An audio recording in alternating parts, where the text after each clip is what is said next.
अस्सलामु अलैकुम वरहमतुल्लाहि वबरकातुह। उम्मीद है कि आप हजरात खैरियत से होंगे।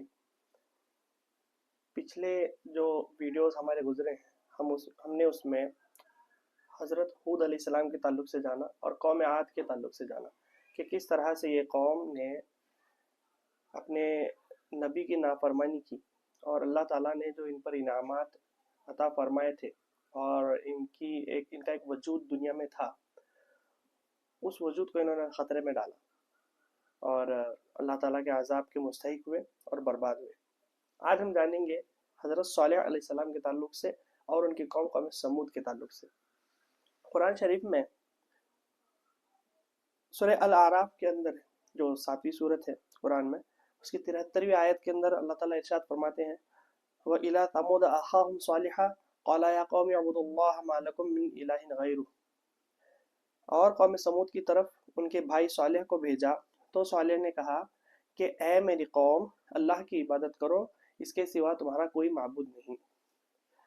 यानी कि कौम समूद के अंदर जो नबी आए वो हज़रत सालेह अलैहिस्सलाम थे, जिसके बाद में जिनकी बात न मानने पर उन पर जो है अजाब आया। कौम समूद ये कौम आद के बाद की एक दूसरी कौम बनकर उभरी जो सबसे ताकतवर गुजरी। और उसके बाद में जब इनके अंदर बुराइयां आम हुई तो इन्हें सुधारने के लिए अल्लाह ताला ने इनके अंदर एक रिवायत के मुताबिक कुछ और अंबिया भी गुजरे हैं और आखिर में जो नबी गुजरे वो सालेह अलैहिस्सलाम थे। तो सालेह अलैहिस्सलाम जब इनके अंदर दावत देने के लिए आए तो सालेह अलैहिस्सलाम की दावत को इन्होंने इनकार किया। और पूरा एक किस्सा मुख्तसर ये है कि जब उन्होंने इनकार किया और उसके बाद में ये लोग अपने हट धर्मी पर उतरे, फिर सालेह अलैहिस्सलाम से इन्होंने मुआजिज़े का मुतालबा किया।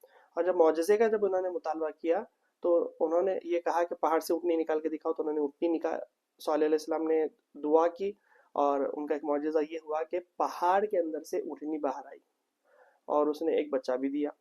लेकिन बाद में इन्होंने क्या किया, इन्होंने उस ऊँटनी का कत्ल किया और जो है अजाब के मुस्तहिक हुए। उसके बाद इनके अंदर अजाब आया। तो आने वाले वीडियो के अंदर हम सबसे पहला आज हम इनका तारुफ यानी कि इंट्रोडक्शन जानेंगे कि ये कैसी कौम थी और कहाँ रहते थे और इनका शजर नसब क्या है। तारीख में आता है, सबसे पहले तो ये जान लें कि कुरान में इनका जिक्र कितनी मरतबा आया है।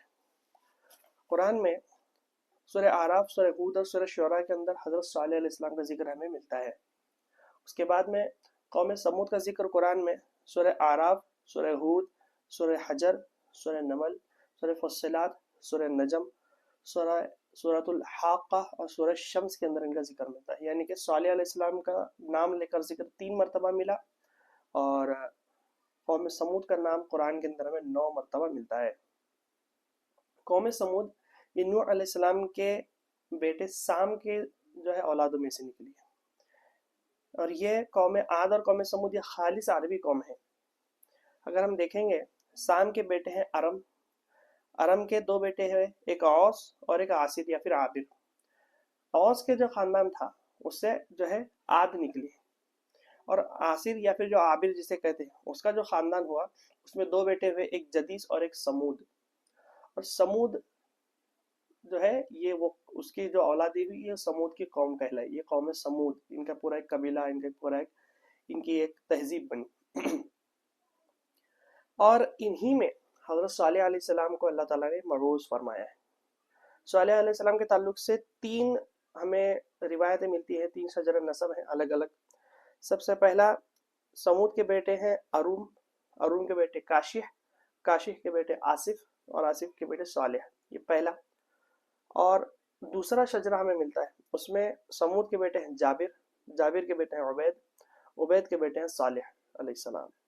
और तीसरा जो नजर हमें शजर नसब मिलता है उसमें जो है हाजिर, हाजर या खाजर, ये अलग अलग नाम है। इनके बेटे हैं उबैद, उबैद के बेटे माशिह, माशिह के बेटे हैं आसिफ, आसिफ के बेटे हैं उबैद और उबैद के बेटे हैं सालेह अलैहिस्सलाम। ये 3 शजर नसब हमें जो है इससे मिलते हैं। ये जो कौम थी इसका जो लोकेशन हमें बताया जाता है, जो हमें मालूम पड़ता है, ये हिजाज और शाम के दरमियान जो है वादी कुर्रा थी। उस एरिया के अंदर ये कौम का जो है हमें लोकेशन मिलता है कि ये वहाँ पर आबाद थे, और इनके जो है वहाँ पर आज भी वो बाकियात मौजूद हैं। और आज सऊदी हुकूमत वहाँ पर कुछ ना कुछ नया वहाँ पर करने को देख रही है, क्योंकि ये उनके एंसेस्टर्स हैं इसलिए। इब्न खुल्दून रहमतुल्लाह अलैह ने समूद के ताल्लुक से लिखा है कि ये कशीदा कामत और तवील उम्र वाले लोग थे, और ये पहाड़ों में आलीशान मकानात और महलात बनाकर क्या करते थे, रहते थे। और इनका मरकज जो था वो हजर था, यानी कि जिनका कैपिटल बोलते हैं हैगार, हजर, हैगार इंग्लिश में बोलते हैं। और ये जो पूरा जो इलाका था ये शुमाली हिजाज के इस्लामी तारीखी शहर तबूक के करीब था। जंग तबूक, गज़वे तबूक के ताल्लुक से सबको पता ही होगा कि किस तरह से एक गज़वा हुआ, गज़वा तबूक, जो कि पूरा ना हो पाया, और हुज़ूर सल्लल्लाहु अलैहि वसल्लम जो है पूरी तैयारी के साथ मदीना से निकले थे। बहरहाल पूरी वो एक हिस्ट्री है।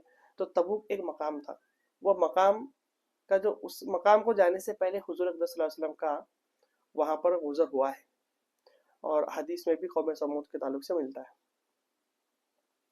उसके बाद में सऊदी, ये जो अरब जो कौम है, इस कौम में इन दोनों कौमों की बहुत शोहरत थी। चुनांचे अगर हम देखें, अरब कबाइल आद और समूद से नावाकिफ नहीं थे, और कुरान में भी इसीलिए आया है। और कौम आद और कौम समूद ये खालिद अरब कौम थी। इसी की वजह से न बाइबल में इसका जिक्र है और न तौरात के अंदर इसका जिक्र है, न सबूर में, मतलब कुरान से पहले किसी भी किताब के अंदर इसका जिक्र हमें नहीं मिलता, लेकिन कुरान के अंदर मिलता है। ये सबसे पहला सबूत है कि अरब कौम इनसे वाकिफ थे। खुसूसन कुरैश मक्का के जो ताजिर थे, और सरमा व गरमा में यमन व शाम की तिजारती कारवानों के आदी थे। ये लोग शाम पे बिजनेस के, ट्रेडिंग के लिए और तिजारत के लिए क्या है यहाँ से जाते थे, और इन मुल्कों के हालात और तारीखी कसस से बखूबी आगा थे, क्योंकि वो गुजर होता तो वहाँ पर वो मकामत थे, उनके बाक़ियात वहाँ पर थे, तो उनको पता था। इमाम अबू हय्यान अल-अंदलुसी रहमतुल्लाह अलैह ने बहरुल मुहीत में और सूरह आराफ की तफसीर में लिखा है कि अहद जाहिलियत के अरबों में, अहद जाहिलियत का मतलब क्या, कि इस्लाम लाने से पहले, इस्लाम से पहले जो अरब थे उसमें अरबों में समूद और सालेह अलैहिस्सलाम के किस्से मशहूर थे। जाहिली शुअरा के हाँ हजरत हूद और हजरत सालेह अलैहिस्सलाम की कौमों के फसाद पर अशार पाए जाते थे। पोइट्स, नज़म जो बोलते हैं ना, ये लोग शायरी करते, तो ये इससे पहले, इस्लाम लाने से पहले जो शायरी होती है उसके अंदर कौम समूद और कौम आद के ताल्लुक से अशार पाए जाते थे। इन्होंने तीन अशार भी नकल किए हैं। कौन? इमाम अबू हय्यान अल-अंदलुसी ने 3 अशार नकल किए उस ताल्लुक से। इसके अलावा लिखा है कि ऊँटनी और इसके कुएं का किस्सा अरबों में खूब मशहूर था।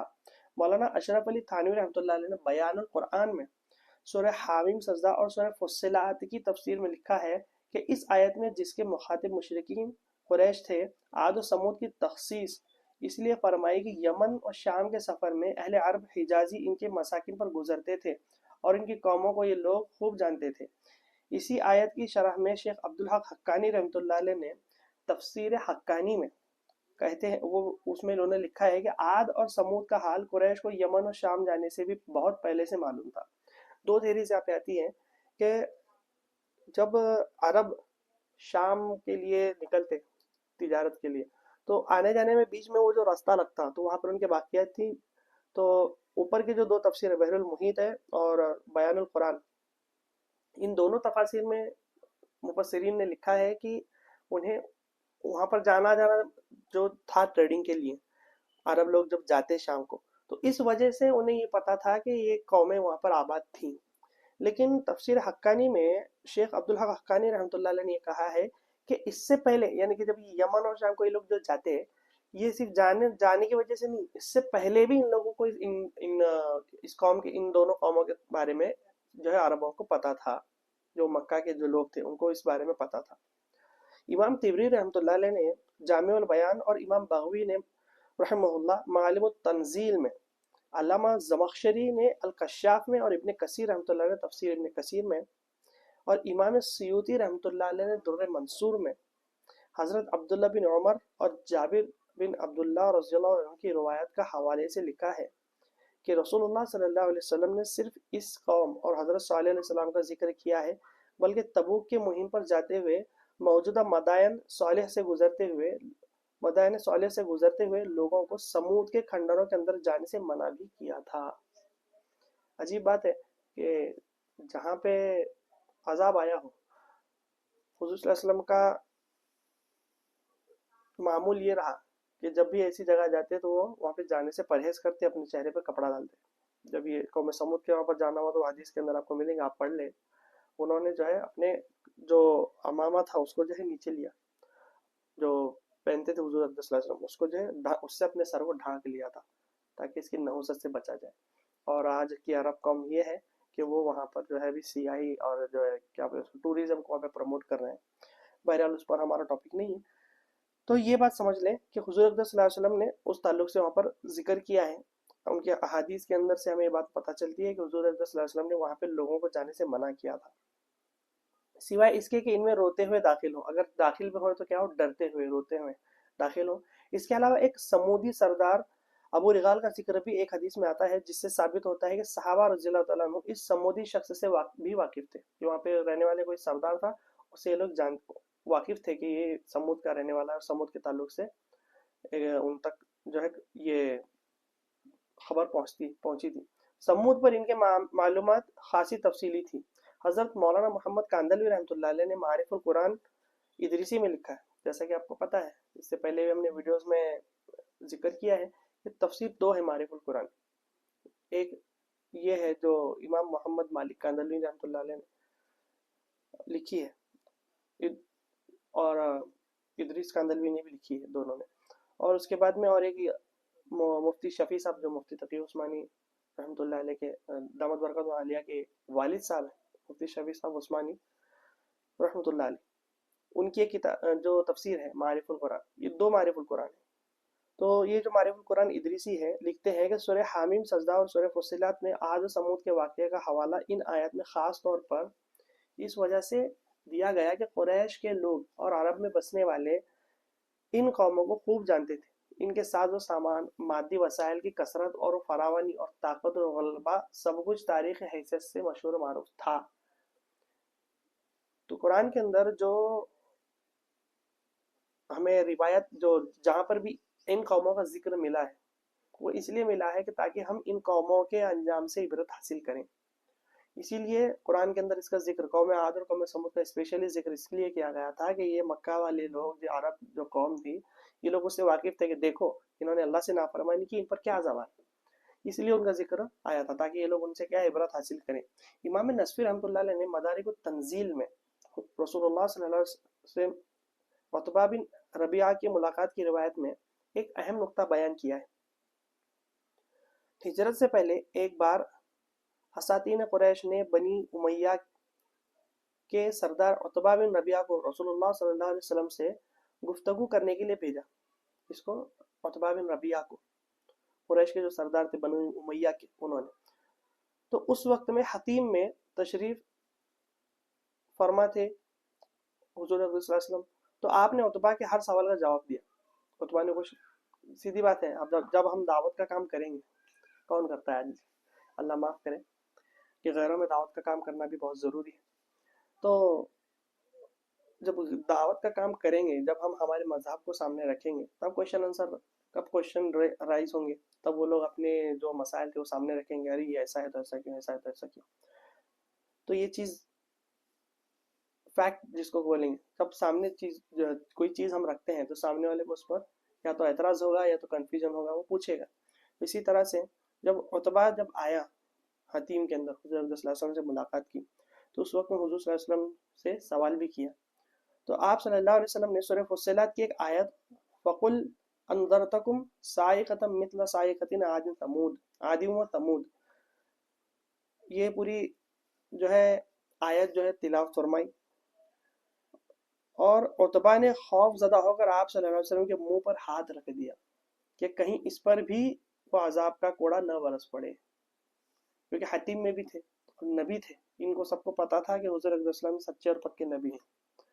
تو عتبہ کا اضطراری خوف رسول اللہ صلی اللہ علیہ وسلم کو فوراً خاموش کرنے کی کوشش سے ثابت ہو جاتا ہے کہ عاد و سمود کے احوال اور ان کے بد انجام سے قریش اس طرح واقف تھے جیسے اپنے اولاد سے، یہ ڈر نہ ہوتا تو اتباع کا رد عمل مختلف ہوتا. معلوم نہیں رہتا تو وہ یہ نہیں کرتا, لیکن ان کو پتا تھا کہ قوم سمود اور قوم عاد کا کیا حال ہوا ہے.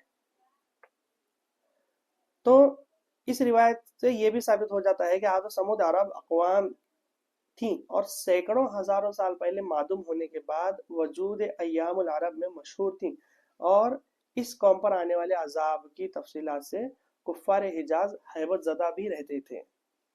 تو یہ چیز ہمیں پتہ چلتی ہے کہ کس طرح سے عرب قوم اس چیز سے واقف تھی اور ان کی شہرت تھی, اور آج بھی وہ خنڈرات عرب کے اندر موجود ہیں. تو یہ ایک مختصر سا تعارف ہوا قوم سمود کے تعلق سے.